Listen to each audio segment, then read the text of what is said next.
Baik, Assalamualaikum warahmatullahi wabarakatuh. Selamat pagi, salam semangat untuk teman-teman semua. Semoga semua dalam keadaan sehat dan tanpa kurang suatu apapun. Ya, baik, pada kesempatan kali ini kita akan melanjutkan materi sebelumnya, yakni terkait dengan kesantunan berbahasa. Nah, mungkin sudah ada dari teman-teman yang pernah mendengar atau mempelajari bahasan tentang kesantunan bahasa. Nah, kita akan mengulang materi tersebut. Namun, bagi teman-teman yang belum mempelajari materi tentang kesantunan berbahasa, mari simak tayangan berikut dan nanti bisa didiskusikan bersama. Ya, mari kita mulai tentang kesantunan berbahasa. Apa itu kesantunan berbahasa? Nah, ada sebelum membahas atau masuk ke dalam konteks kesantunan berbahasa, mungkin kita sering mendengar dalam percakapan istilah tentang bahasa yang sopan atau bahasa yang santun.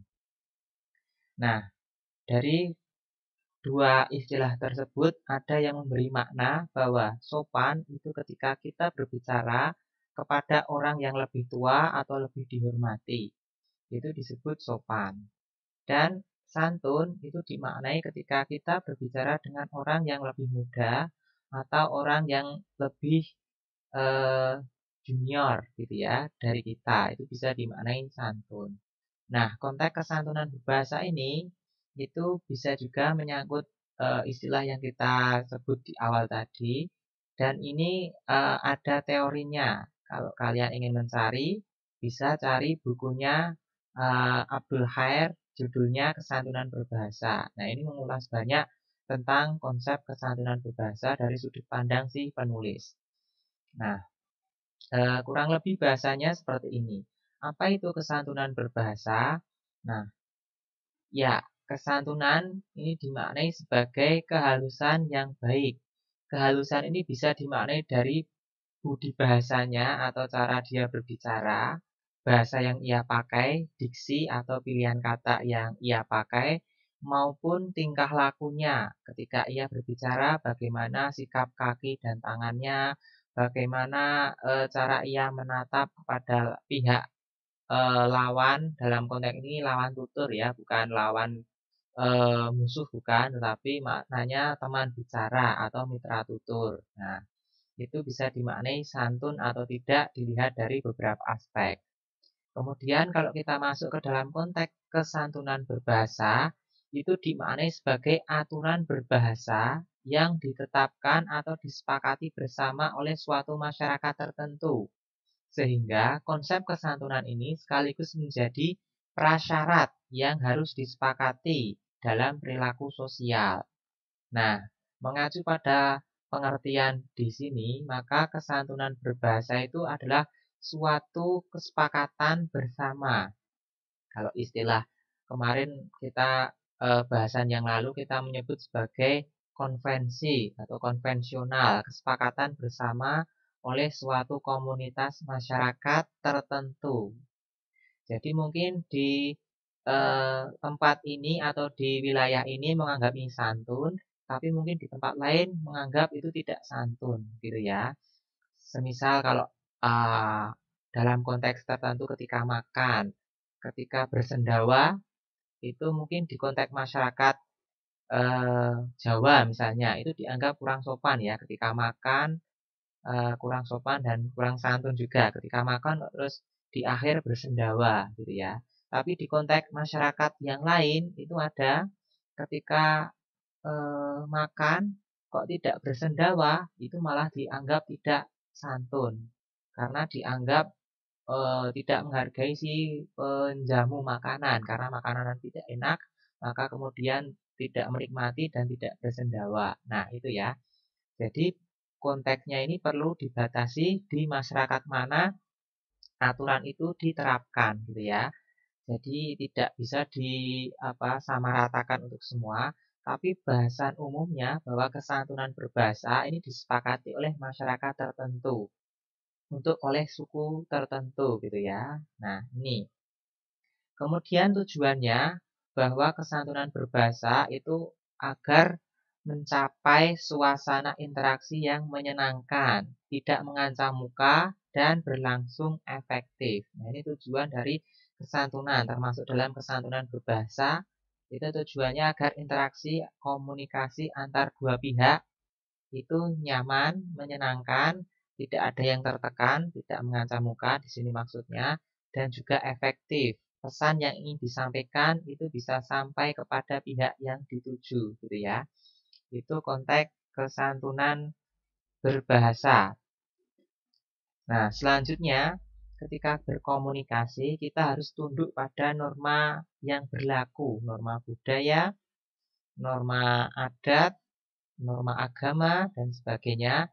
Dan tidak hanya sekadar menyampaikan ide yang kita pikirkan. Nah, ketika teman-teman nanti berbicara kepada pihak lain, apalagi itu kalau beda suku, beda agama, atau beda warna kulit misalnya, tanpa bermaksud untuk sara ya, tapi kita juga harus memperhatikan pada siapa kita berbicara. Jangan sampai maksud kita benar, tapi karena tidak disampaikan dengan cara yang baik, maka bisa menyinggung perasaan dari lawan bicara atau teman bicara kita, sehingga malah bukan dampak positif yang didapat, tapi malah bisa berdampak negatif gitu ya, menjadi perselisihan atau permusuhan, bahkan sampai pertengkaran. Nah, itu perlu dihindari. Maka kita harus tunduk pada aturan atau norma yang berlaku. Nah, gitu ya. Kemudian, tata cara dalam berbahasa harus sesuai dengan unsur budaya yang ada dalam masyarakat, tempat hidup di mana tuturan itu disampaikan. Gitu ya, atau konteksnya menggunakan bahasa sesuai dengan adat atau norma yang berlaku. Nah, kalau misalnya saya contohkan di Jawa, ketika menggunakan bahasa Jawa, kita harus memperhatikan siapa mitra tutur kita. Apakah mitra tutur kita itu orang yang lebih dewasa dari kita, atau lebih dihormati dari kita, atau secara pangkat derajat lebih tinggi dari kita, maka kita harus menggunakan bahasa kromo inggil gitu ya. Tapi ketika kita berbeda ketika membahasakan diri kita. Nah, kita harus merendahkan diri gitu ya. Nah, itu bahasa-bahasanya. Ada kalau dalam bahasa Jawa itu ada ngoko, kromo madya, kromo inggil gitu ya. Nah, itu tiga hal itu kita harus menggunakan sesuai tempatnya. Kapan kita harus ngoko, kapan kita harus kromo atau kromo madya, dan kapan harus kromo inggil. Nah, gitu ya. Dalam konteks yang lain, suku bahasa yang lain, penggunaan bahasa yang lain tentu juga ada tingkatan bahasanya. Ada hierarki bahasanya.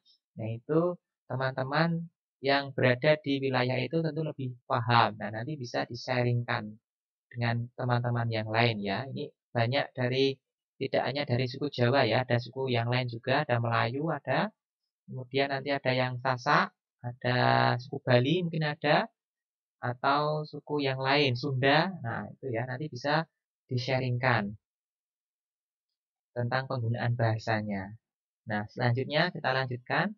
Apabila tata cara berbahasa tadi tidak sesuai dengan norma yang berlaku, nah, di sini bisa mendapatkan nilai negatif, dipandang negatif oleh lawan bicara, atau bahkan bisa dituduh sebagai orang yang sombong, yang angkuh, acuh tak acuh, kemudian egois, tidak beradat, bahkan bisa dimaknai sebagai tidak berbudaya, gitu ya.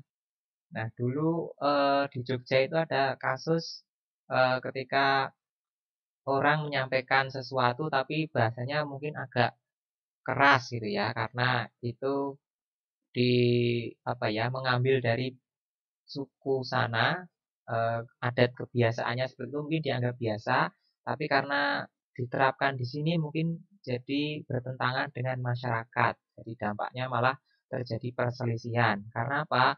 Karena pesan yang ingin disampaikan tidak dibalut dengan pola komunikasi yang baik gitu ya. Itu dampaknya bisa buruk.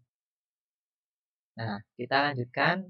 Nah, ini di sini ada istilah penutur dan mitra tutur. Tadi dimaknai penutur itu si pembicara, Kalau mitra tutur itu lawan bicara atau teman bicara. Jadi di sini ada dua pihak yang berkomunikasi antara pembicara dan pendengar, antara si pihak pertama dan pihak kedua, gitu ya. Nah, pihak kedua ini istilahnya di sini banyak. Ada mitra tutur, lawan tutur, teman bicara. Nah, itu dimaknai sama ya. Kalau konteks yang lain, misalnya lawan dan mitra, itu kan mana berbeda. Tapi kalau di konteks ini artinya sama, gitu ya, pihak kedua. Nah, ini harus terjadi komunikasi yang baik antara dua pihak tadi ya, harus kooperatif.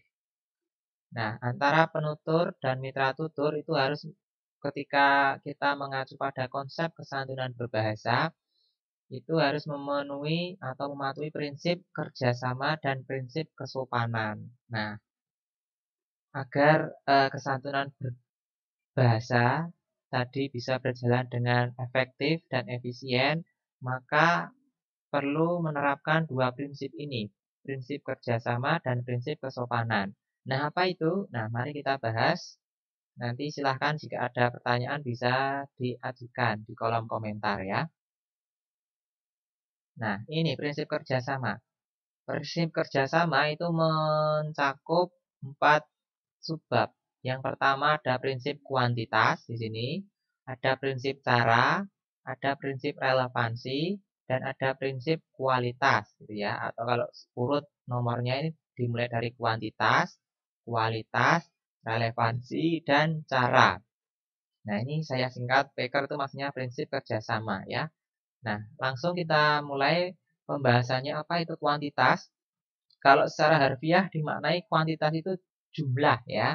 Kalau kualitas itu dimaknai mutu, relevansi itu keterkaitan atau bahasa lainnya nyambung gitu ya.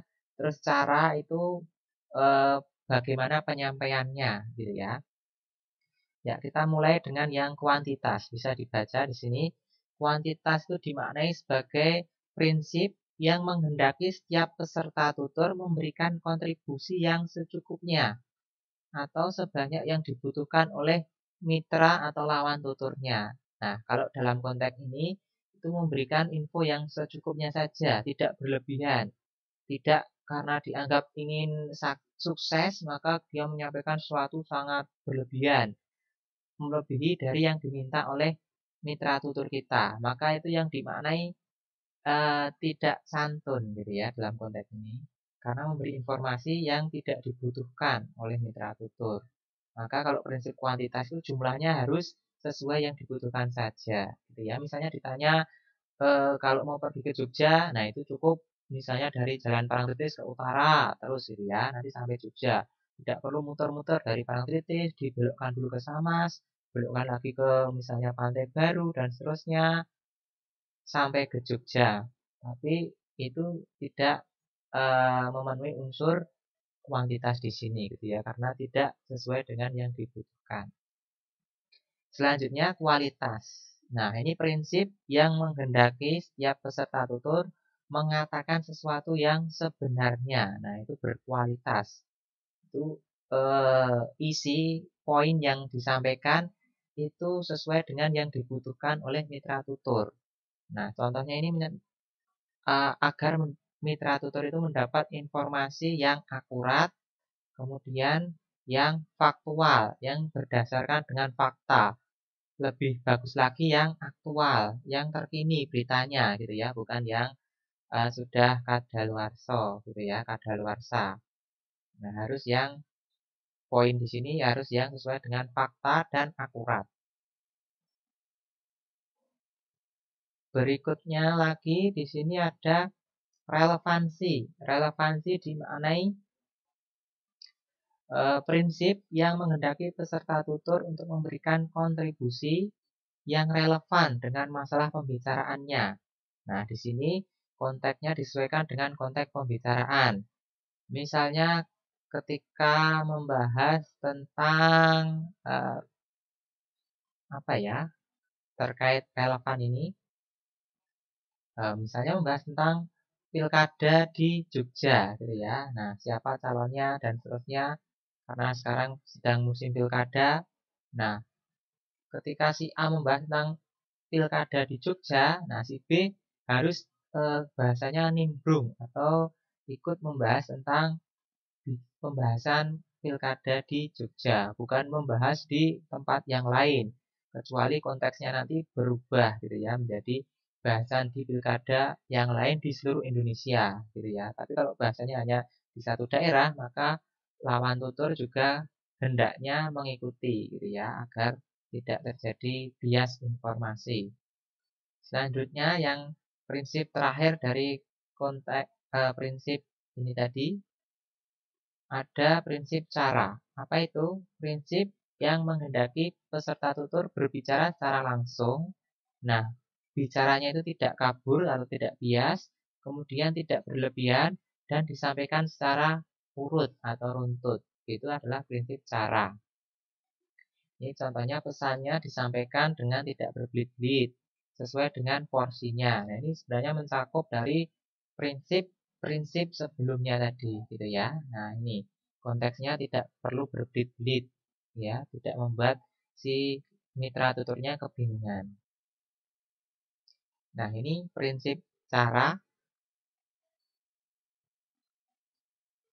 Selanjutnya di sini ada prinsip kesopanan. Nah, apa itu prinsip kesopanan? Nanti silahkan bisa disimak di bahasan berikutnya ya, karena ini mungkin akan terlalu panjang kalau disampaikan di sini. Ya, kita akhiri dulu. Nanti silahkan dilihat di tampilan berikutnya agar durasinya tidak terlalu panjang. Terima kasih. Kita akhiri. Assalamualaikum warahmatullahi wabarakatuh.